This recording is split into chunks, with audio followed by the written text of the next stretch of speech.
Jadi Bapak Ibu kalau nanti pergi jalan walaupun dengan mobil pribadi, orang pun bisa berhenti di jalan, Ustaz, ada masjid situ, tak usah berhenti. Lanjut sajalah. Ya. Kecuali Ibu berhenti untuk buang air misalnya, lalu kebetulan di sana sudah salat, ya sudah lanjut sajalah salat di sana. Tapi kalau sengaja berhenti untuk salat, ya tak usah. Tak usah. Karena kata Nabi begitu, khairu ummati tadi. Ya, khairu ummati ya iza safaru qasaru. Ya, bila mereka bersafar, mereka ya mengkasar salatnya. Nah, apa jaraknya? Ya, ini hadis Muslim, hadis dari Anas, kana Rasulullah iza kharaja masirata salasati amyalin ya shalla rak'atan. Nabi itu apabila melakukan perjalanan sejauh 3 mil, Nabi mengkasar salat. Nah, jadi bukan jauh dekatnya. Buktinya Nabi ya mengkasar salat dalam jarak hanya 3 mil. 3 mil tu 6 kilo. Kurang malah. 6 kilo. Ya, cuman jalannya sulit, padang pasir dan jalan kaki.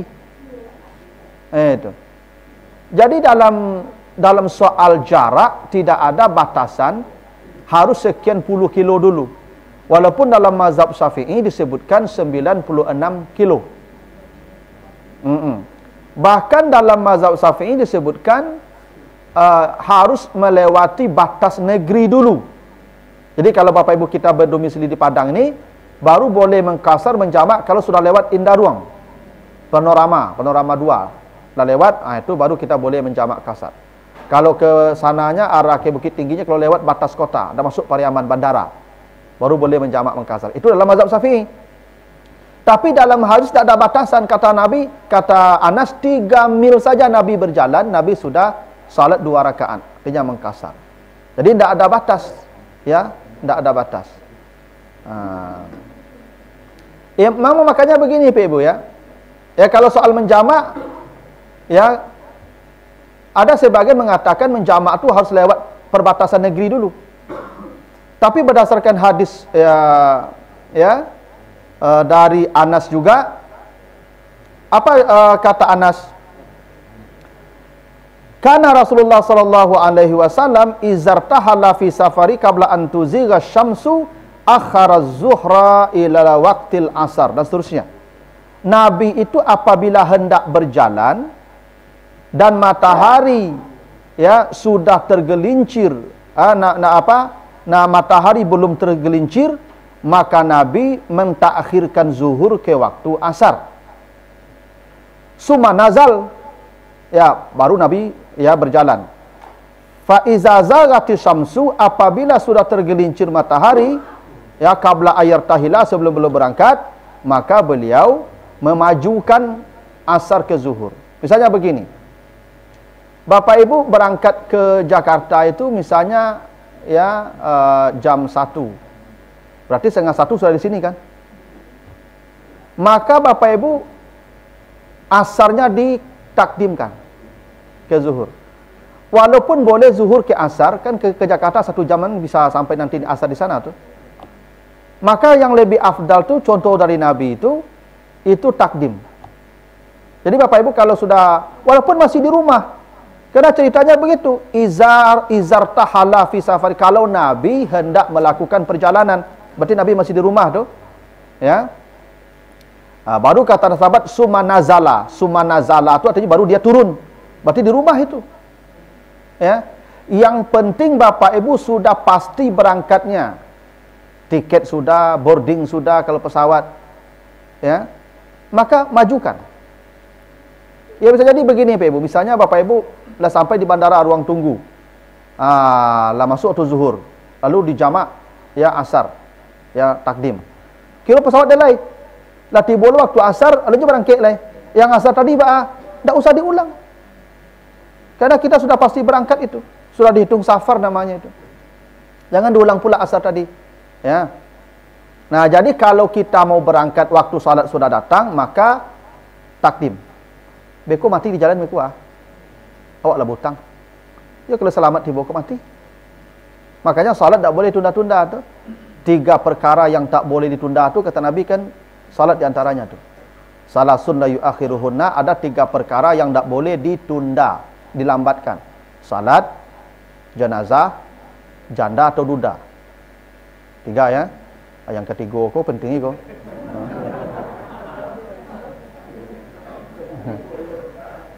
Ya, kalau janda atau duda, itu tolong Pak Capek ya. Tolong carikan tugas Pak RW apa Pak RW. Nah, jadi Bapak Ibu, salat itu kenapa tidak boleh ditunda? Karena misalnya ibu-ibu, ibu yang tidak haid, yang masih haid misalnya, waktu salat sudah datang, ibu masih berleha-leha, setengah jam kemudian ibu berencana mau salat, haid ibu dihitung meninggalkan salat itu. Karena nanti tadi ibu suci di waktu salat datang, ibu tunda-tunda, maka kalau haid ibu datang dan ibu tidak jadi salat, berarti ibu dihitung orang yang meninggalkan salat. Faman tarakaha faqad kafara. Siapa yang meninggalkan salat, kafirlah dia. Itu makanya salat tidak boleh tunda tadi. Ya, syukur-syukur ibu yang tidak haid lagi. Kalau yang haid, kan haid tidak bisa diprediksi datangnya tuh. Dan ibu-ibu kan dibolehkan tidak ke masjid, dia boleh salat di rumah. Maka ibu-ibu yang haid, kalau sudah datang waktu salat, andai tidak ke masjid, langsung salat. Karena tidak boleh tunda tuh. Sama, itu kenapa jamak takdim lebih afdal pada jamak takhir. Nanti ada masalah di perjalanan, meninggal misalnya, kecelakaan kita. Maka Nabi kalau sudah masuk waktu salat, beliau selalu mentakdimkan. Tapi kalau belum masuk, baru Nabi akhar. Ya, az-zuhra ilal asr. Mentakhirkan ya asar, zuhur ke asar. Itu ketentuannya. Nah, soal lama, ini hadis dari Ibnu Abbas dan hadis dari Jabir. 2 hadisnya. Kharajna ma'a Rasulillah minal Madinah ila Makkah. Kata Jabir, kami pernah keluar bersama Nabi dari Madinah ke Makkah. Berarti Makkah itu kan kampung Nabi, lahir di sana, besar di sana, tapi Nabi hijrah ke Madinah. Berarti Nabi terhitung mukim di Madinah, karena Nabi tidak pulang lagi ke Makkah setelah hijrah. Berarti Nabi sekarang mukim di Makkah. Kata Ibnu Abbas, kami pergi ke Makkah. Makkah mukimnya di Madinah. Kami pergi ke Makkah. Ya, untuk kunjungan, untuk apa? Dan selama di Makkah itu kami 19 hari. Ya, diceritakan di sana di Makkah itu tis'ata asyara yauman, selama 19 hari Nabi itu yusalli raka'aten selalu mengkasar salatnya. Sampai hatta raja'na ilal Madinah, sampai kami pulang ke Madinah baru normal kembali. Ini kosong. Untung tak minum apa tadi. Kalau lampu lah berencana mana akan minum Bapak Ibu.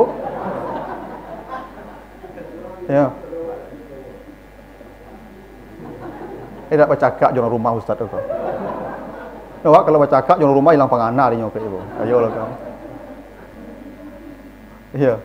Tak disapu ibu saya Pak, hilang pengana langsung Pak. Apalagi kau bercakap. Ya tu.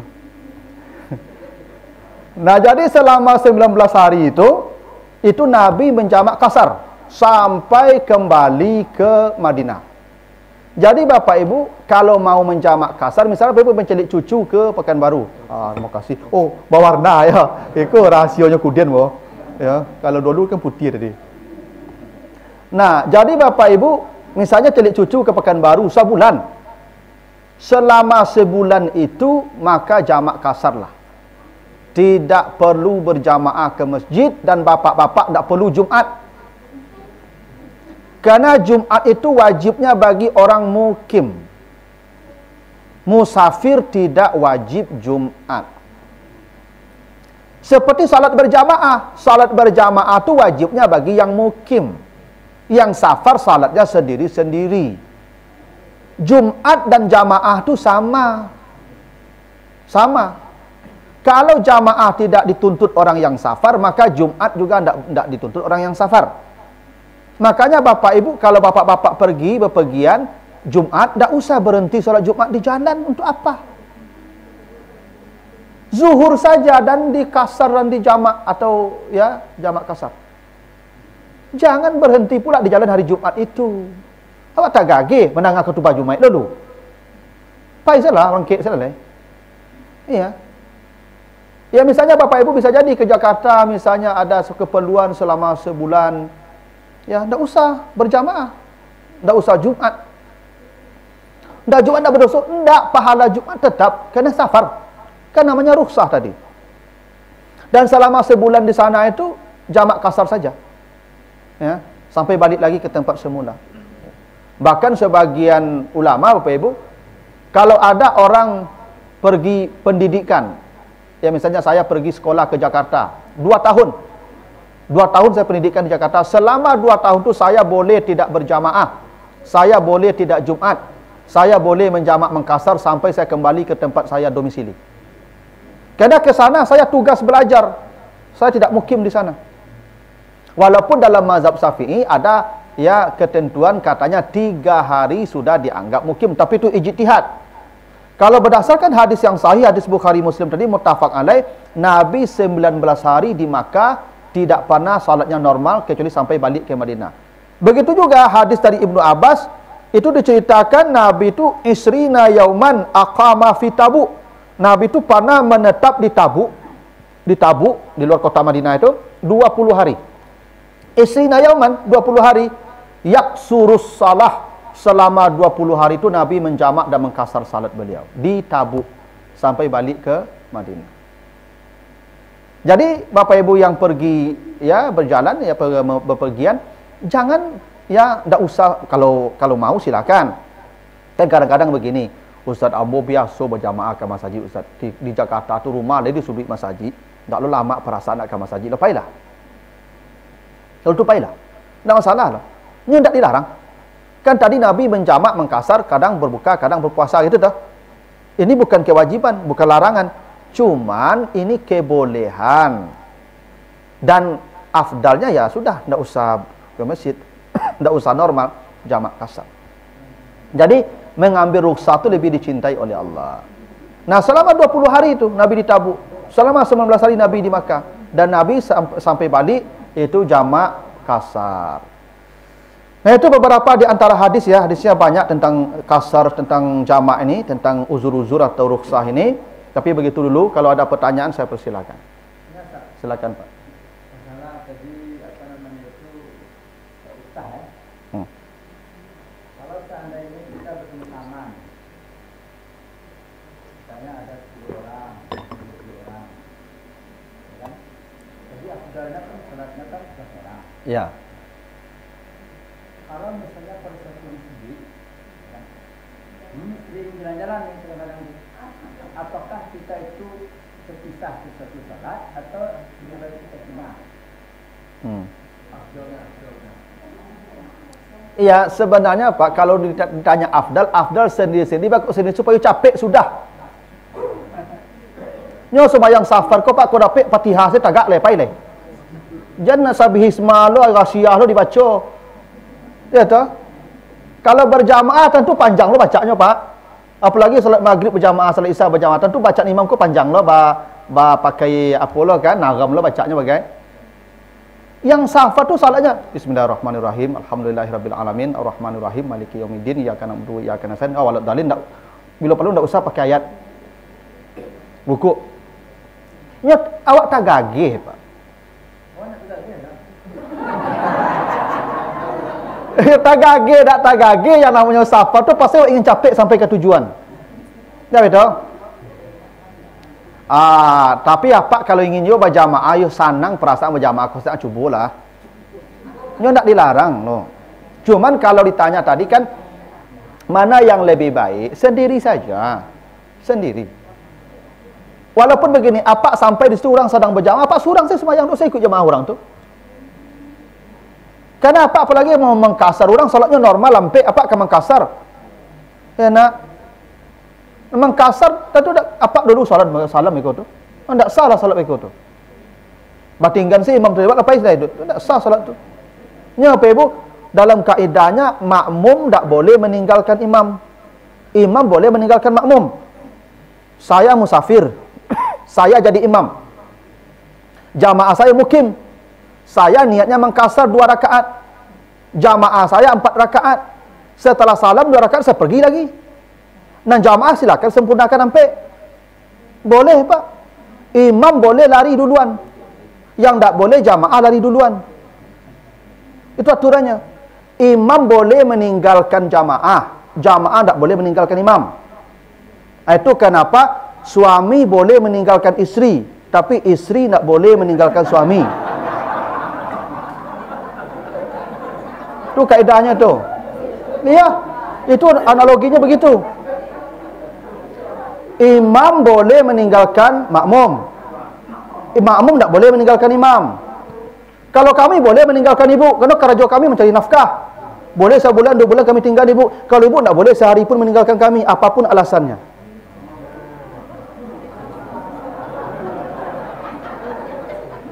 Tak boleh apapun alasannya, kerana makmum tak boleh meninggalkan imam sedetik pun. Tak ada izin-izin imam lah.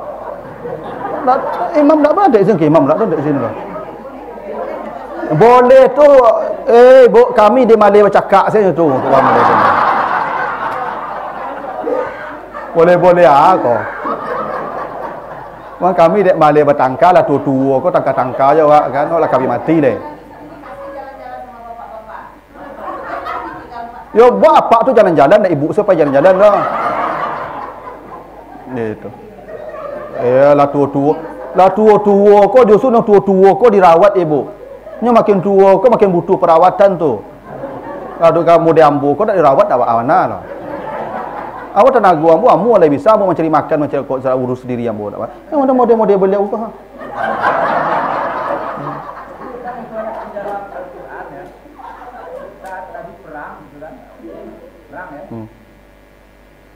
Nabi dalam Quran diperintahkan salat berjemaah.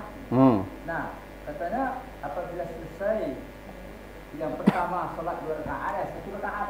Ya. Maka hendaklah duduk di belakang. Dan yang lain mengikuti Nabi. Sedangkan dalam itu kan safar ya, kalau perang kan safar kan. Itu bukan maksudnya itu. Karena disebutkan kalau kita lihat itu nampaknya wajib sekali itu di berjemaah. Karena pada posisi itu kan gawat itu. Terima kasih Pak. Iya, saya katakan tidak dilarang berjamaah. Tapi kan Nabi mengatakan ini begitu, khairu ummati iza safaru kasaru. Itu hadisnya begitu. Ya. Sebaik-baik umatku bila mereka berjalan, mereka ya kasar. Iza asa'u istaghfaru. Bila mereka bersalah, mereka beristighfar. Begitu bunyi hadis itu.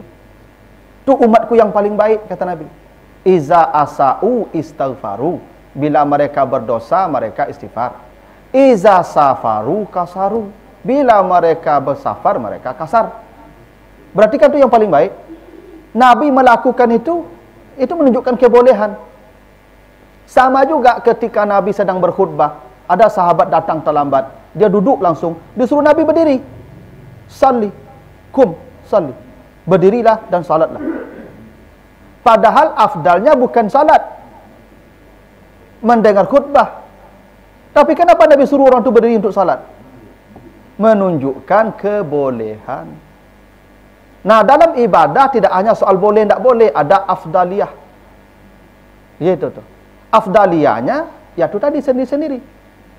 Kadang kata Nabi begitu. Ya. Tapi kalau mau berjamaah silahkan. Kalau seandainya dalam akal kita, kita akan tak perlu kita berada di posisi salat berjamaah. Karena mengingat asalnya kan sendiri. Ya. Jadi kalau kita sendiri. Iya. Iya, kalau berjamaah pun pahalanya segitu juga. Yang sendiri pun pahala segitu juga. Jadi berjamaah ada segitu pahala tidak bertambah, tidak berkurang. Cuman ada kebaikannya, Allah mencintai kita yang mengambil rukhsah.